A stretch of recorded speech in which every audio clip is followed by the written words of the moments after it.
So you're welcome to the sit down with Tony Asankoma right here on GH Movie Free TV. As always, we bring you unscripted, no holds barred conversations with some very seasoned filmmakers talking about certain interesting topics in the film industry. And on today's episode, we are in the presence of a very I know I say that all the time, but he's a big man and he's going to teach us one or two things about filmmaking, and in particular horror filmmaking. Before we go any further, like always, I'll tell you this: if you haven't already subscribed to this channel, please hit the subscribe button, and most especially that bell there, hit it so that anytime we upload a new episode of the sit down, you get to see it first. Fine. Mr. Abu, what's up? So cool. Thank you for allowing us into your space. Yes. You did a good job. Oh yeah, you're also doing a good job. I'm learning from you. I want to be like you. Oh, see ya. I want to be like you when I grow up. Oh, small. Alright, it's been a long time we met, so happy to do this. If you don't know this guy, he's the director of films like Heaven Can Wait, hashtag Heaven, and then also Casper's Energy. Yes, so we're going to be talking about a little bit about his work and his career as a filmmaking, but most importantly, the conversation is going to be surrounded on horror filmmaking. So Abu, tell us this. For those who don't know you, how has been, or what has been your journey so far as a filmmaker? I can be started off with. I started from school in the upper studio, where I love drama. So there was this drama group that came to perform, and then I somehow I discovered this is what I want to do. So from there, from Baku to Accra, and I continued the stage stuff, doing acting on stage, and I started stand-up comedy. But I used to joke a lot, and I was jovial since childhood. So I was part of Tuli Masters actually, with Funny Face and the rest. Oh, okay. Yeah, it didn't really. Comedy was good with friends, but not for public consumption. I mean, for me, so it was a tough one, But it was the theater stuff, stage drama here and there, till a friend left a small drama group for me to be directing because he was going to join the army, and that's how it's began. I was directing, from acting to directing stage. I wrote a few scripts, directed a few, and then first thing I ever tried on camera was a Zoom Lion commercial that we concocted and just filmed, hoping you'll pick it up, but they didn't. But it was the first time I did anything camera, directed anything camera. Then from there we started a feature film, friends coming together, took us like forever, shoots in bits with months interval here and there. It was all over the place, but we finally had something, and so it's been like that. What film was that? The Quest. The Quest, okay. Yeah, it's called it's The Quest. Yeah, so from The Quest, I heard about Gollywood. People going to Gollywood funded by the government, and I passed through for 6 months. I won the Best Directing Students first batch of Gollywood, and I lectured third batch of Gollywood. And somewhere 2012, a friend sent me a Facebook message that Shelley was looking to employ a director. Yes, so I applied and I was interviewed, and that's how I got to work with Shelley. Okay. I was assistant director at Sparrow Productions for I think 4 or 5 years. I worked on contracts. That was my first film actually, first job I worked with Shelley. I was actually working and learning from her. Okay. Yeah, it's been it's been like a film school for me. It's been amazing. Yeah, so from there, after contract, Peep season 2, Tenant season 1 and 2, Adam Sacco season 2. I worked on Potamanto, I worked on Potato, Rebecca, and somewhere 2015, I registered Senegal Studios. Okay. I started rolling on my own. So I did a few collaborations then with One Casper Synergy was my first collaboration with Tony Hans. It was a paranormal, and then I did with. Yeah, we will come to those films to more or less touch on Yeah, the kind exactly. of So films just you. a few collaborations. Uh, I think a few collaborations, and then I started rolling on my own, and I think I have made my second film solely owned by Silver Studios, Okay. and we're here. Wow, interesting journey. What something that caught me from the beginning was where you said you were on Tolu Masters. So Yeah. I never would have figured you were a comedian. Yes, and it's quite interesting to know if you could tell us what was your stage name back then. Okay. I don't know if I want to say this because it's like dead, and you know, friends who know me. I mean, those days still call me the name though. It's idiots. Okay, idiots. Yes, idiot. But it has a meaning. It's not like an idiot. It's means I do it on time. You do. I do it on time. Yes. Okay, So that was that, that. that makes sense. I've been very jovial since childhood. I am still jovial, but people don't know. And I think comedy is my best. I write comedy better than horror. Really Yes. interesting.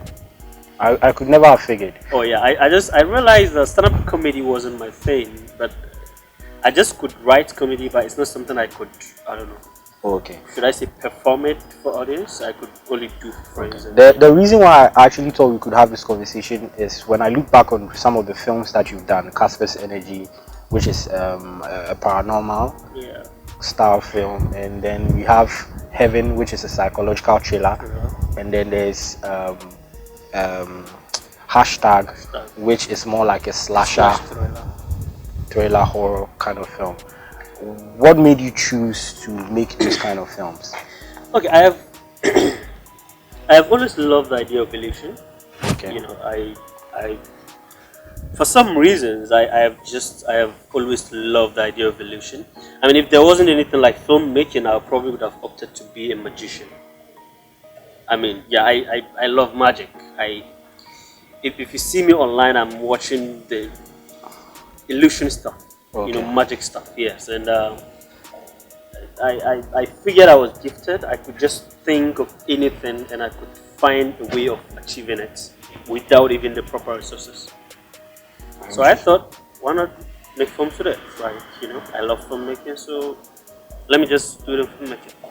So the first one you attempted was Casper's Energy, Casper's which Energy. which you say is a collaboration It's a with collaboration with Tony Tony Hanks. Hanks, yeah. Okay, and how successful would you term that film? Uh, I don't know, depending on what you mean by this. I mean, in your own comparing it to other films you've done, and how well they were done or how far they reached. Yeah, How- it was. I don't. We had literally, like, we had no resources for this film. Okay. We, in fact, imagine trying to do a ghost film without the proper resources. It was a very tough one, but I believe because I knew what I was doing as a filmmaker, telling a story with pictures and sound and some illusions. The cinema was filled up. People loved it. People stood on their feet and clapped. And I don't know if I have a few audience, I think that was something. I delivered something. Just that it wasn't ready for the world market. Yeah, you talk about it not being ready for the world market, but was the Ghanaian film industry ready for that genre of filmmaking? I think people want to see something different. People are tired of the usual. If you realize, a lot of Ghanaians don't even pay attention to Ghanaian movies because they feel like it's the everyday stuff. You know, and yeah, people are really interested in. My trailer kind of gets every trailer of my every job I do, every trailer I release seems to bring something different, and people comment about it. So yes, I can tell Ghanaians are ready for something different. Yeah. Right. So after Casper's Energy, the next style of horror was the psychological thriller Yeah. Heaven. I've seen both films, and I feel like Heaven, being a psychological thriller, was also very difficult to achieve because you had to do a lot of special effects, Yeah. trying to bring out a gruesome and dark kind of feel, and also having some visual effects. Yeah. I remember very well where you had people doing what's this thing called? You know, you had people moving across the room at the speed of light and all of that. What would you say was challenging about heaven? The whole, everything about heaven was challenging, because honestly, it was one of those jobs you just get on, make it work, you know, but not because we had what we needed to achieve that film. And I filmed heaven with my own hands. I held the camera. I mean, for most part, you know, I wrote, I directed, I did the makeup and visual effects. Oh, okay. It was almost a one-man job, but I just wanted to experiment, and there was an opportunity for me to experiment. So everything about heaven was challenging. I mean, we couldn't even film the whole script. Okay. So as to editing and getting a full story was something I was able to pull off. That's my team were actually surprised at, because we didn't finish the whole script. Wow. You know, and then having to achieve visual effects without any visual effects software. Every visual effects you've seen in my work, I did not use any visual effects software. I used normal editing softwares and think of how I can make this work to be this, and then I pull it off. Wow. Probably a normal visual effects software would have done it easily in like a minute. It may take me a day, but at the end of the day, I get to pull it off. Wow. Yeah. Wow, heaven. And then after heaven, you went on to do Hashtag. Yeah. Which, well, that wasn't the next film you did. You did I think a comedy. You did 2 films in between heaven. Yes, I did. You May Kill the Bride. You May Kill the Bride, and I actually did Breached, which wasn't mine then, but yeah. The one that had Nadia Bari and Jose, and some cool visual effects in that one too. Yeah. Then after that, you did Hashtag, which was a slasher trailer. Yes. Tell me now. Let's talk about Hashtag. Yeah. Setting in a forest, you had traps, you had visual effects, you had special effects, shooting, having running scenes, and all of that. What was the challenge for that particular film? Hashtag. I mean, the first challenge is always the same thing: resources. You know, we had very little to work with. I happen to have a dedicated team, people willing to bring in something to the table to make it work. I had dedicated casts. It's one thing that's made it possible. The casts were so dedicated and all out for me. I mean, if people were to consider what they're getting, Hashtag would probably never happened. You know, the next thing, if we didn't have the right equipment, you know, you're a film about people running for their lives, or you know, for the most part, be shot in handheld, you know, and we didn't have the right equipment. If you realize, we used drone in hand to achieve certain shots. Yeah, I realized that. Yeah, we used drone in hand. Another challenge was managing the continuity. There is supposed to be one costume, one day, one makeup, and we shot this over 3 weeks in the forest. So every single day we come, we have to redo the makeup again, especially if it's a wound, a cut. You know, we have to redo them again and then try to fix them again. And at a point, you could feel like some people are getting fat. Like the movie is supposed to have happened in one day. And then you can see, let's say, in certain scenes you are slim, other scenes you are. So it was a tough one. We had to use editing and stuff to get it. It was a huge challenge. It was a huge challenge. Interesting. Wow.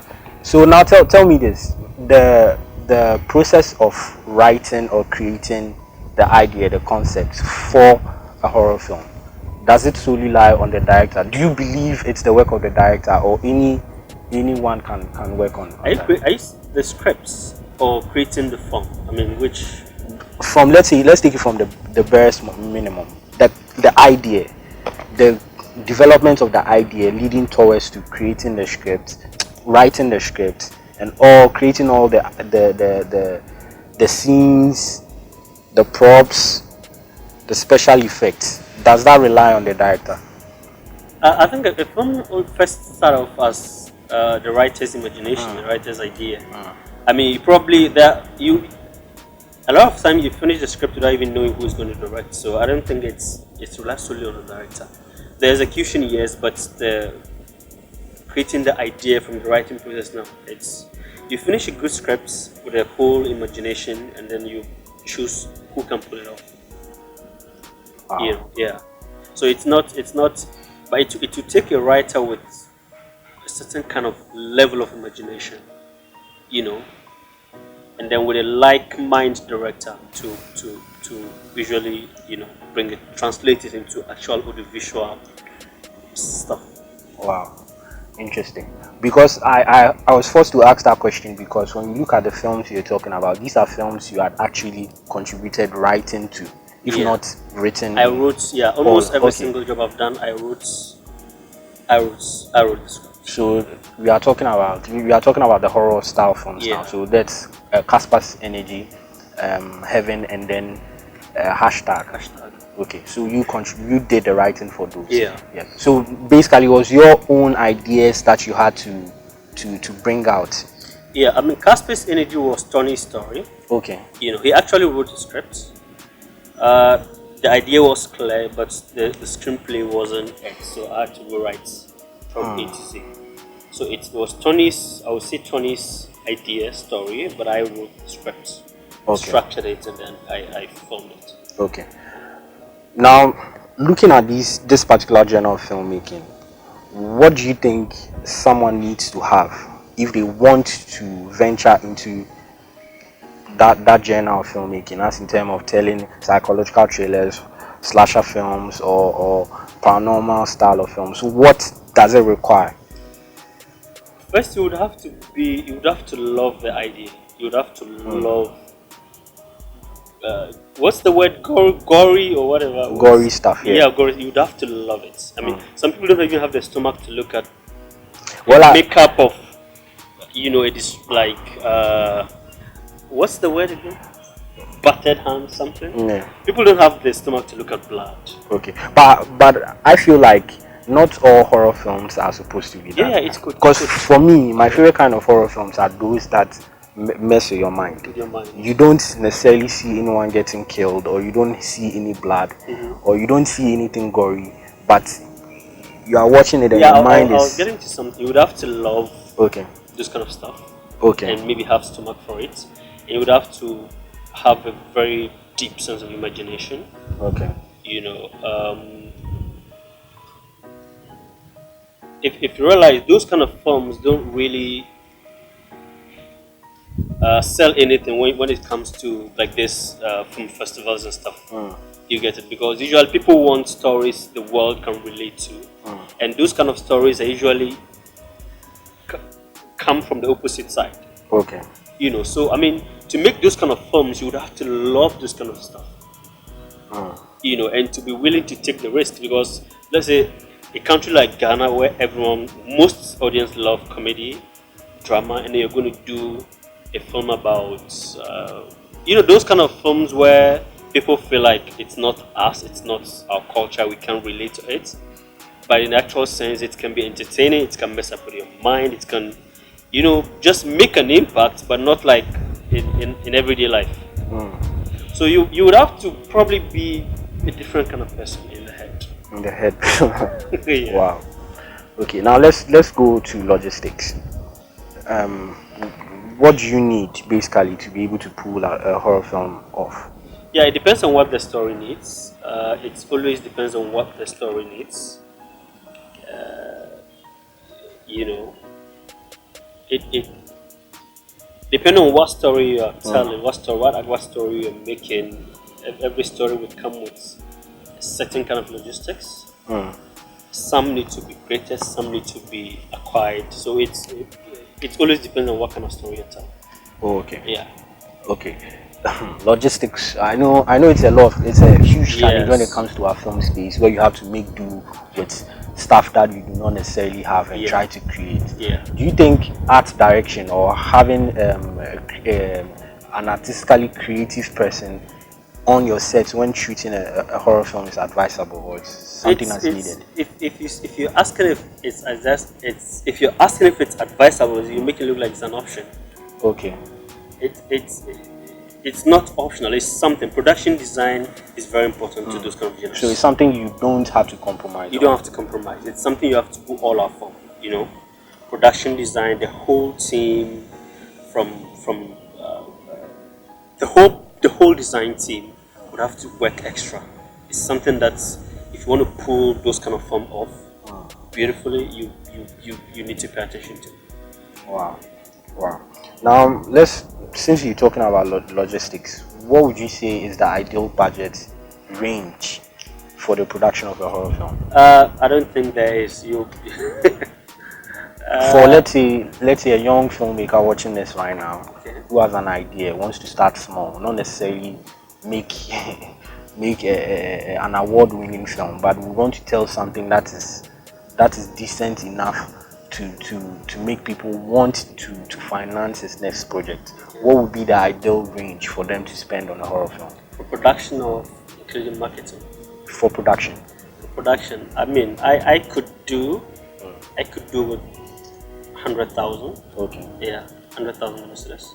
100,000. Yeah. Wow, interesting. And that means you end up spending another 50,000 on marketing. Yeah. Because that's the rule, basically. Filmmaking is a very expensive business. Yeah. I mean, some of us just find a way around it because when we don't have a choice. You're forced to create. You're forced to compromise. You're forced to use or force people to do something.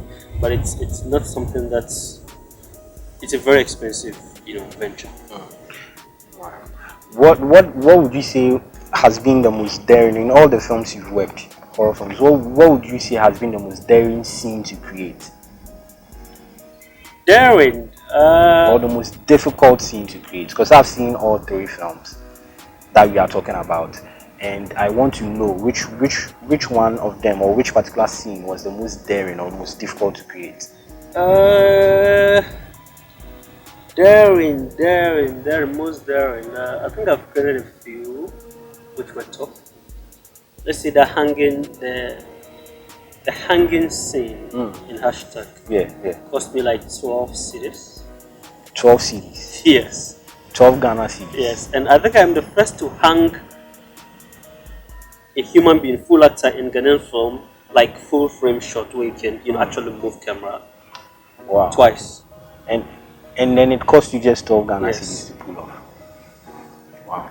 But it was a little risky, but it was considering we didn't have any big first aid on set, or but it was a little risky. But there are just ways around it. Yeah. Wow. I can imagine, because I've seen that scene. I think it was well done. Yeah. It was well done, where you had a placard with description on it. That's in hashtag. Yeah. Right. And I did the same in Heaven, Casper's Energy. Yeah. Yeah. Interesting. So, still on the subject of horror films. Before, I know we've talked a bit about if Ghanaians are ready for such films. Yeah. What do you think? I believe there's a lot that can be done to get a more bigger audience share for horror films. How do you think we can get there? We have to attempt and do it right. To be very honest, I know Ghanaians, or should I say, quite a good number of Ghanaians are impressed with some of the stuff I've done. But I'll tell you, none is actually half close to what I want to do. I feel like there's more room for improvement. We can do it better. There's audience for every kind of film, but Ghanaians, there are people in Ghana who don't even watch films. And it's because there's really nothing new for them. There's really nothing. So if some of us filmmakers can maybe tackle these genres well, do them well, I'm sure we can get people to love them, or to begin to love them, and then it will create market for it. So the answer to the question would simply be that we should try and make those genres more attractive. Yes, we have to. Yeah, we should try and do them well. You know, anyone can attempt. I've seen people attempt, but usually we just do them, you know. And it's a lot goes into making horror films. You know, silence, sound design. It's very crucial. It's very crucial. Lighting, you know, even camera angles. You know, but you. Do you believe you possess all that skill set? Yes, yeah. I'm still learning, but I think I know enough. If given half what I need, I can do just like the Hollywood films. Wow. Yeah. Alright, so that's him daring anyone out there who really wants to invest in the film industry. Charlie, we are tired of the one-way romantic comedies. We want to be seeing more genres, so this is like a challenge to anyone who wants to invest into filmmaking. Right, so you've heard it right here from Abu Iddris. If you are someone who is looking to invest into the Ghana film industry, Charlie, we are tired of the romantic comedy one-way style of filmmaking, and we want to see other genres being pushed. So yeah, try and put some money into the horror film genre and it will eventually pay off. Yeah. But before we go, I would like to take Abu's thoughts on one last, I think two questions actually. What are your top 5 favorite horror films of all time? A Quiet Place. Quiet Place, Yeah. yeah. Quiet Place is my you know. That's like 2017, 2018. Yeah, you know, and then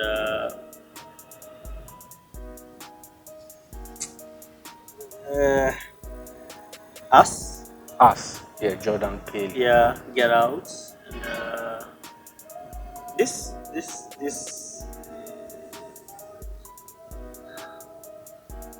Wow, I can't believe. So okay, you mentioned the Quiet Place, Us, and Get Out. Don't breathe. Yeah. Don't breathe. Yeah. Don't breathe. That's how many.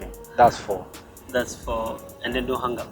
Don't Hang Up. Yeah. Wow, interesting. These are films I've watched, I think, over 5 times.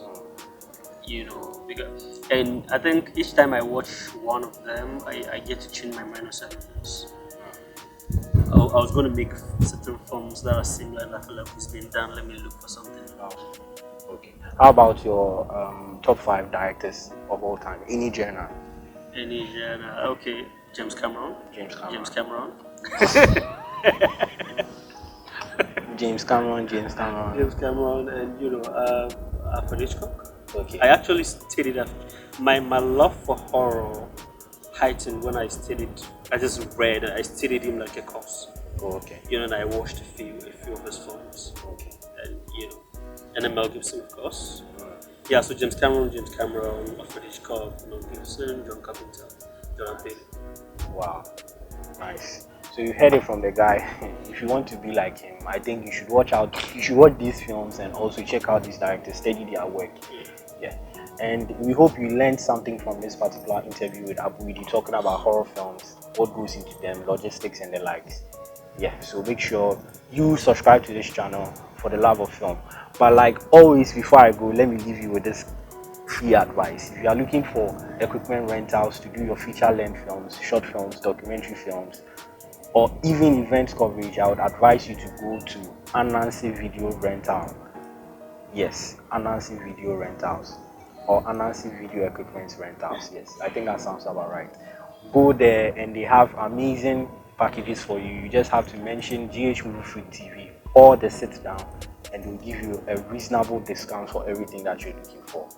Yeah. So till next week.